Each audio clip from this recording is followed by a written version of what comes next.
Episode की शुरुआत में लिन जंगल में आगे बढ़ रहा था गिल्ड के दूसरे एडवेंचरर्स के साथ।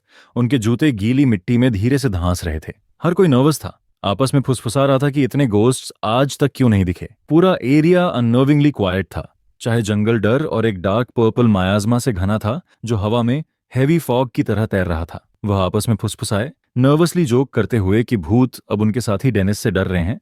इस पर थोड़ी नर्वस हंसी हुई, लेकिन किसी को भी अंदाजा नहीं था कि असली जोक उन पर हो रहा था। डेनिस नहीं था, वह तो लिन था जो डेनिस का रूप धरे हुए था। उन्हें नहीं पता था कि जो उनके साथ चल रहा है वह खुद भूतों से भी 10 गुना ज्यादा डरावना था। जब पार्टी आगे बढ़ी, आसपास का दृश्य बदलने लगा।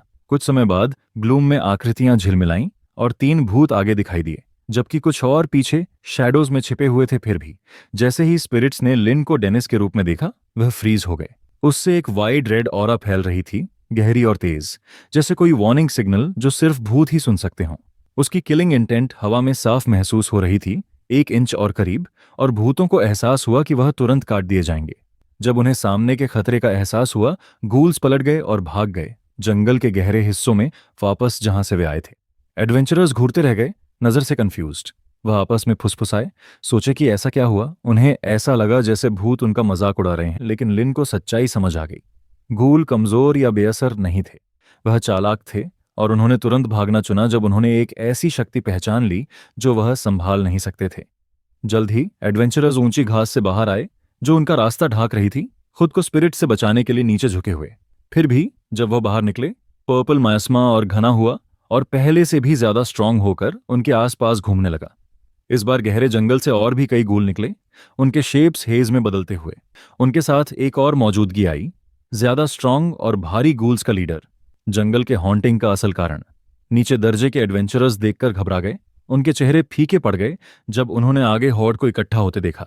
उन्होंने डेनिस को हिस कर कहा कि नीचे झुक जाए और छिप जाए भी। यह कोई छोटी झगड़ा नहीं थी, यह एक पूरा ग्रुप था। डजन्स ऑफ गूल्स, शायद 3 या 4 गुना ज्यादा जितने उन्होंने कभी देखे थे, एक साथ अपने लीडर के आदेश पर चल रहे थे। डर एडवेंचरर्स से पसीने की तरह टपक रहा था। फिर डेनिस बोला, उसकी आवाज काम और स्थिर। उसने उनसे कहा कि न छिपें, बल्कि खड़े होकर लड़ें, क्योंकि गूल्स को हराने से उन्हें इनाम मिलेगा।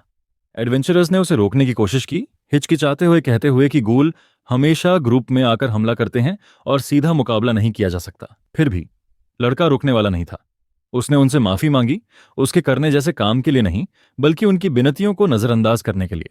उसे पता था कि उसमें वह ताकत है कि वह उन सबको ओवर पावर कर सकता है। अगली ही पल लिन हवा में कूदा। उसने डेनिस को दी गई तलवार निकाली और चिल्लाते हुए गूल्स का सामना किया। उनकी कर्कश चीखें हवा को चीर रही थीं, एक ऐसी आवाज जो किसी भी फाइटर की इच्छा शक्ति को कमजोर करने के लिए होती है। फिर भी उस पर उसका कोई असर नहीं हुआ। उसने कोई हैरानी नहीं की, उसने काट डाला। उनके झुंड के बीच में काटता और पीटता हुआ आगे बढ़ता गया, जब तक जमीन क्रिटिकली डैमेज्ड स्पिरिट से आहिस्ता है न भर गई। एडवेंचरर्स सिर्फ घूरते रह गए, उनके मुंह खुले हुए, उनकी आंखें आन बान से भरी हुईं। वह कंफ्यूजन में एक दूसरे से फुसफुसाए, पूछ रहे थे कि डेनिस असल में है कौन। यह पावर का प्रदर्शन बिल्कुल भी सही नहीं था।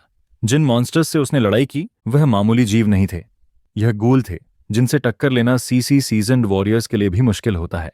और फिर भी डेनिस ने उन्हें ऐसे काट डाला जैसे वह किचन नाइफ से मुर्गों को काट रहा हो।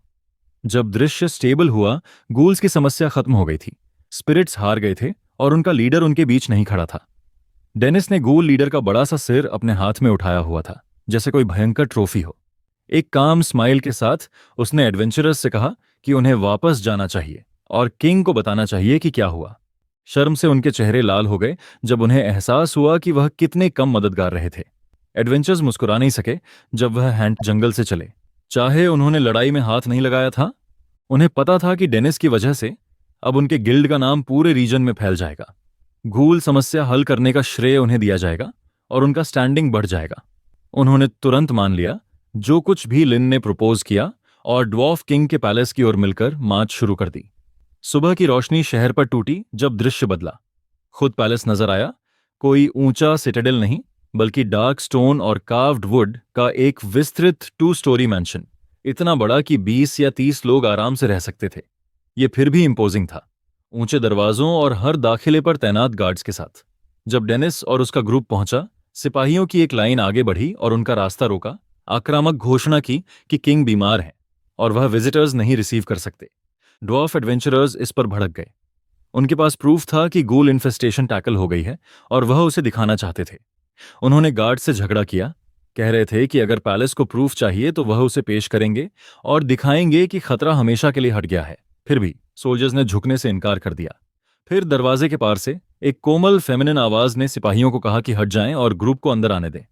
भारी दरवाजा खुला और उनकी हैरानी के लिए इस किंगडम की रूलर किंग बिल्कुल भी नहीं थी, बल्कि एक क्वीन थी। क्वीन अडेल आगे बढ़ी, एक क्रिम्सन ड्रेस पहने हुए जो उसे एकदम फिट करती थी। एक फैन हल्के से उसके होंठों के सामने था। उसका पॉइज और आंखों में तेजी ने कमरे को खामोशी में डुबा दिया। एडवेंचर्स ने ड्वार्फ महारानी को नीचे झुककर सलाम किया और समझाना शुरू किया कि सामने वाला युवक डेनिस ने जंगल और किंगडम को खतरे में डालने वाले गूल्स को सफाया कर दिया है। जैसे ही उसने डेनिस नाम सुना, क्वीन की आंखें थोड़ी सी चढ़ गईं। अपने फैन के पीछे उसने एक छोटा सा ज्ञान भरा स्माइल छिपाया। यह साफ था कि उसने नाम या व्यक्ति को पहचान लिया था और उसने उसमें एक अलौकिक मौजूदगी महसूस की। डेनिस किसी और ड्वार्फ जैसा दिखता या महसूस नहीं होता था। उसका ऑरा बिल्कुल अलग था। क्वीन एडल ने सुना और फिर एक स्पष्ट आवाज में ऐलान किया कि गिल्ड के इनाम बाद में तैयार करेंगे। कोई पैलेस से उन्हें सीधे गिल्ड हॉल तक पहुंचा देगा। अभी के लिए सिर्फ डेनिस को रहना है, बाकी सभी को तुरंत यहां से जाना है। एडवेंचरर्स इससे से ज्यादा सेटिस्फाइड थे। उन्होंने क्वीन का शुक्रिया अदा किया और चले गए, अभी भी वादे गए इनाम पर खुश। अकेला छोड़ दिया गया। लिन ने अपना मौका देखा। डेनिस के भेष में उसने कहा कि वह सोना या आम लूट के तौर पर इनाम नहीं चाहता, बल्कि वह फॉर्जिंग क्राफ्ट सीखना चाहता है। लेकिन अपना निवेदन पूरा करने से पहले ही क्वीन ने अपना फैन बंद किया, अपना पूरा चेहरा जाहिर किया। उसने हाथ उठाकर उसे रोक दिया और कहा कि उसे सोचना होगा कि किस प्रकार का इनाम देना चाहिए।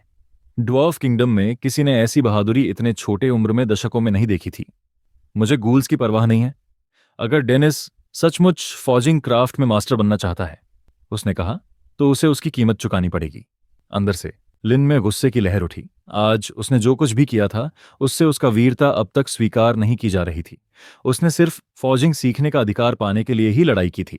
फिर भी यहां उसे एक पिटिशनर की तरह ट्रीट किया जा रहा था। क्वीन ने उसके चेहरे की भावदशा देखी और एक छोटा सा रहस्यमय स्माइल दी।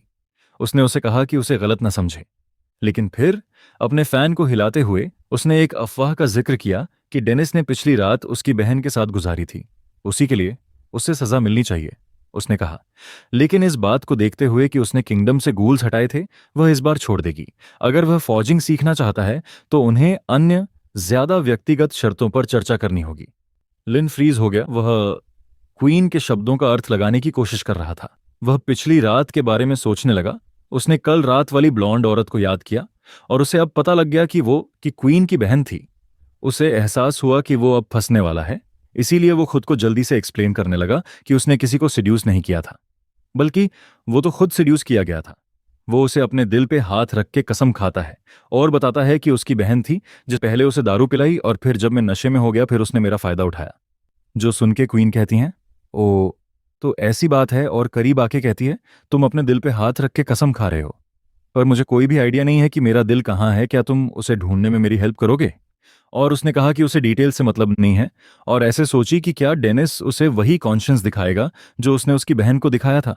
उसकी आंखें फैन के ऊपर से चमकी। कमरे की हवा भारी हो गई। लिन समझ गया कि बात अब इनाम या फॉर्जिंग तक सीमित नहीं रही। क्वीन अपनी खुद की कंडीशन सेट कर रही थी और इनसे निकलने का कोई आसान रास्ता नहीं दिख रहा था।